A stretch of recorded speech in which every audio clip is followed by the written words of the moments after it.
नमस्कार विद्यार्थियों। पिछली कक्षाओं में हमने कहानी की परिभाषा, कहानी का स्वरूप, कहानी के विकास की यात्रा और कहानी के प्रकार इत्यादि के संबंध में पढ़ा था। आज मैं आपको कहानी और उपन्यास, इन दोनों विधाओं में क्या अंतर है, किस प्रकार से दोनों को हम अलग कर सकते हैं, उसके संबंध में बताऊंगी। कहानी और उपन्यास दोनों विधाएं आधुनिक युग की देन है।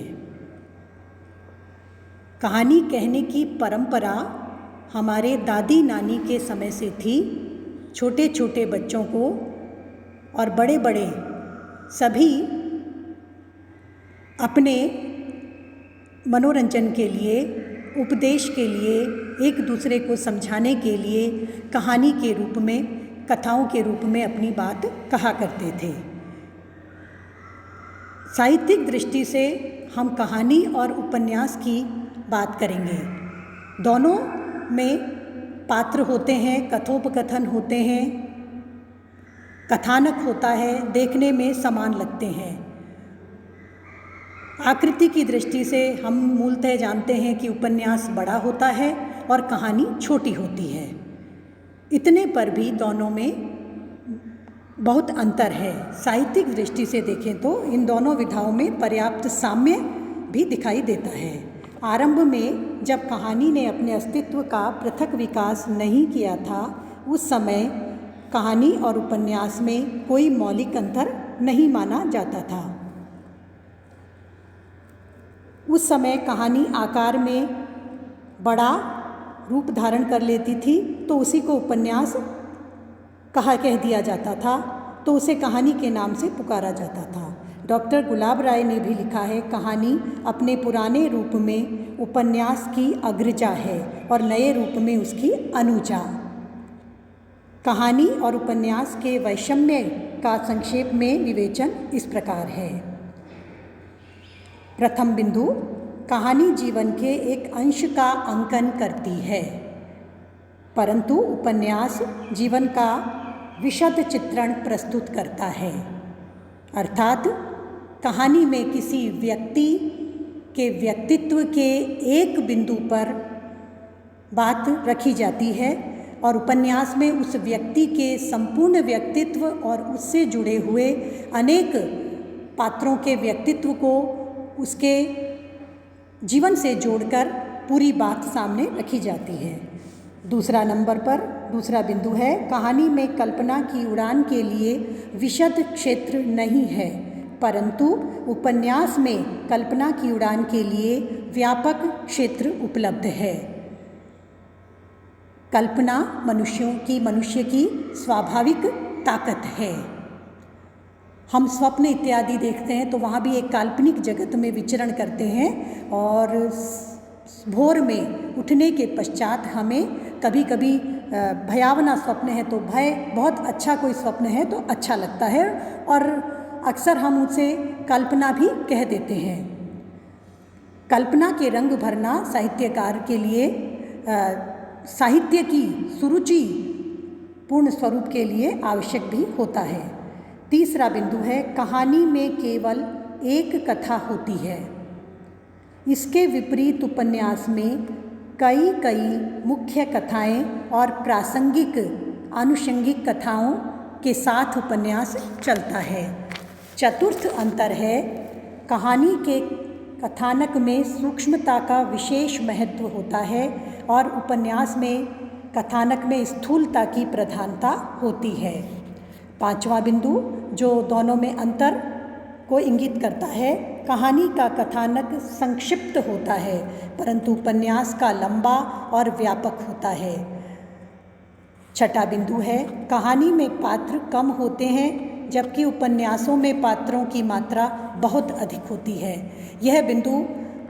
यह अंतर कहानी और उपन्यास के एक सीमा रेखा को खींचता है। इसमें कहा गया है कि कहानी में पात्र कम होते हैं, स्वाभाविक है कि एक किसी एक बिंदु को लेकर कहानी चल रही है, वह व्यक्तित्व या कृतित्व जो भी है, तो उसका आकार लघु होता है, उसमें पात्र कम होते हैं। कहानी में अगला बिंदु है 7वां, कहानी में पात्रों के चरित्र विकास के लिए विशेष अवसर नहीं प्राप्त होता है, परंतु उपन्यास में पात्रों के चरित्र पर विस्तार से प्रकाश डाला जा सकता है।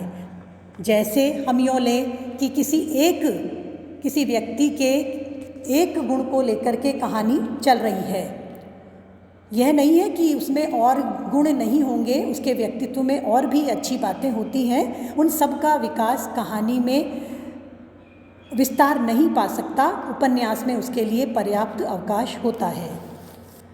अगला अंतर है, कहानीकार अपने पात्रों का चरित्र अंकन सांकेतिक शैली से करता है, परंतु उपन्यासकार विस्तृत वर्णन के द्वारा अपने पात्रों के चरित्र को उभारने, संवारने और प्रस्तुत करने का प्रयास करता है। अगला बिंदु है, कहानी का आकार संक्षिप्त होता है जबकि उपन्यास का बड़ा होता है।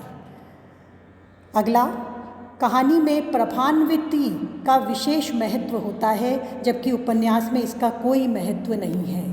प्रभाव, यहाँ एक शब्द है प्रभाव पड़ना। हम सभी जानते हैं कि कहानी कहने की बात सुनते ही या कहानी पढ़ने की बात जब हमारे मस्तिष्क में आती है तो हमारे मन में एक बात आती है कि जिज्ञासा, कौन, कैसे, कहाँ, कब, किसने क्या कहा, क्यों कहा, ये जो प्रभाव छोड़ने वाले हमारे मासूम से जिज्ञासाएं होती हैं, इनका कहानी में बहुत प्रभाव पड़ता है और महत्व भी होता है, जो कहानी के प्रभाव को इंगित करते हैं। उपन्यास में विस्तृत फलक पर बहुत सारे कई व्यक्तित्व काम करते हैं, कई चरित्र अपनी अपनी अलग अलग संकेतों से कार्य करते हैं, वहाँ इस प्रभावान्विति का विशेष महत्व नहीं होता।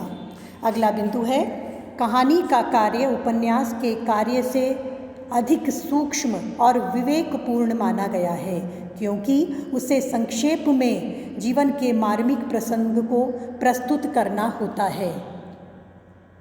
इसे हम यूँ समझ सकते हैं, गागर में सागर भरना, कम शब्द, कम छोटा आकार, कम पात्र और बात पूरी, उस अंतराल में से निकलने वाली जो संदेश हैं, उपदेश हैं, उनको पूरी तरह से कहानीकार व्यक्त कर देता है।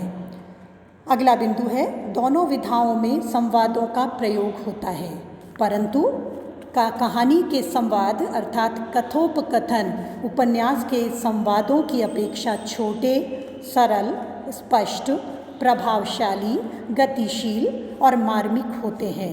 इसके अतिरिक्त कथोपकथनों के अभाव में कहानी लिखी जा सकती है, परंतु उपन्यास का निर्माण असंभव है। अर्थात कहानी को कहानीकार अपनी भाषा में भी व्यक्त करते हुए पूरी कर सकते हैं। सीधे सीधे हमें ये बता सकते हैं, एक फला व्यक्ति थे, उनके साथ उनके 2 मित्र रहा करते थे, तो बिना संवाद का नियोजन स्थापित किए भी कहानी को कहानीकार के द्वारा पूरा किया जा सकता है, उपन्यास में यह संभव नहीं है।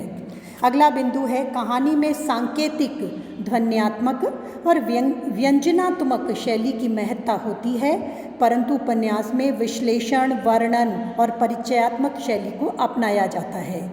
फलक विस्तृत होता है तो स्वाभाविक ही है कि उपन्यास में अवकाश होता है किसी भी छोटे से छोटे पात्र के व्यक्तित्व को पूरा उभारने के लिए, बताने के लिए। अगला बिंदु है, कहानी हमारे जीवन की समस्याओं की एक झलक उपस्थित करती है, परंतु उपन्यास समाधान भी प्रस्तुत करता है। अगला बिंदु हम ले सकते हैं, कहानी उद्देश्य प्रधान होती है और उपन्यास कथा प्रधान होता है। यद्यपि इसमें बहुत गहरा अंतर नहीं किया जा सकता, उद्देश्य निरुद्देश्य कोई भी कार्य नहीं होता, बिना हेतु के किसी भी कार्य में बिना प्रयोजन के कोई कार्य संभव नहीं है। फिर भी यहाँ जो अंतर बताया गया है, उस अंतर की बात के मर्म में जाने पर हमें ज्ञात होगा कि उद्देश्य उद्देश्य का अर्थ यहाँ है किसी न किसी विशेष संदेश को लेकर और तुरंत उस संदेश के माध्यम से वह संदेश प्रेम, त्याग, व्यवस्था, पारिवारिक सामंजस्य, टूटन, बिखराव, पुनः उनका जोड़, इससे संबंधित भी हो सकता है। और उपन्यास में क्योंकि कथाएं लंबी चलती हैं तो उनके अंतराल से प्रत्यक्ष संदेश उद्देश्य सामने न आकर के कभी कभी उद्देश्य प्रच्छन्न भी बना रहता है। अगला बिंदु, कहानी की भाषा में एक प्रकार की रागनी होती है जो सहज ही में हमें मंत्रमुग्ध कर डालती है, परंतु उपन्यास की भाषा में यह गुण परिलक्षित नहीं होता। विद्यार्थियों, जहाँ विस्तार है, जहाँ बहुत कुछ कहा जा सकता है, तो वहाँ उस अंतराल में से बहुत सारी बातें निकल कर आ सकती हैं। कहानी में यहाँ एक शब्द दिया है रागिनी। यहाँ हमें ये लग सकता है कि क्या कहानी पद्य है जो जिसमें राग है, या रागिनी का अर्थ है भाव की प्रधानता। मनुष्य सामाजिक प्राणी है, उसमें भावों का उच्छलन और उद्वेलन सदैव होता रहता है। तो वह कहानी के माध्यम से कभी कभी उसका मनोनुकूल तादात्म्य, जिसे काव्यशास्त्र की भाषा में साधारणीकरण भी कहा जाता है, अतिशीघ्र होने लगता है। सारांश यह है कि कहानी आज के युग की एक मनोरम महत्वपूर्ण विधा है।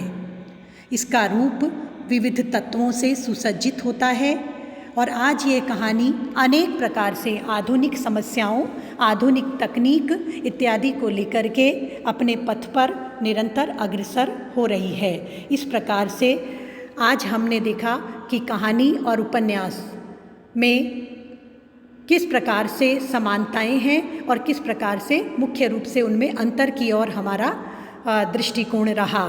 इस प्रकार हम देख सकते हैं कि कहानी, जब हम आगे पाठ्यक्रम में मैं आपको कहानी प्रारंभ करूंगी पढ़ाना, तो आपको यह अंतर उपन्यास, क्योंकि हमारे पाठ्यक्रम में एक उपन्यास भी है, तो उसे हम बाद में लेंगे। पहले कहानियाँ लेंगे जिससे आपकी जिज्ञासा भी निरंतर बनी रहे। धन्यवाद।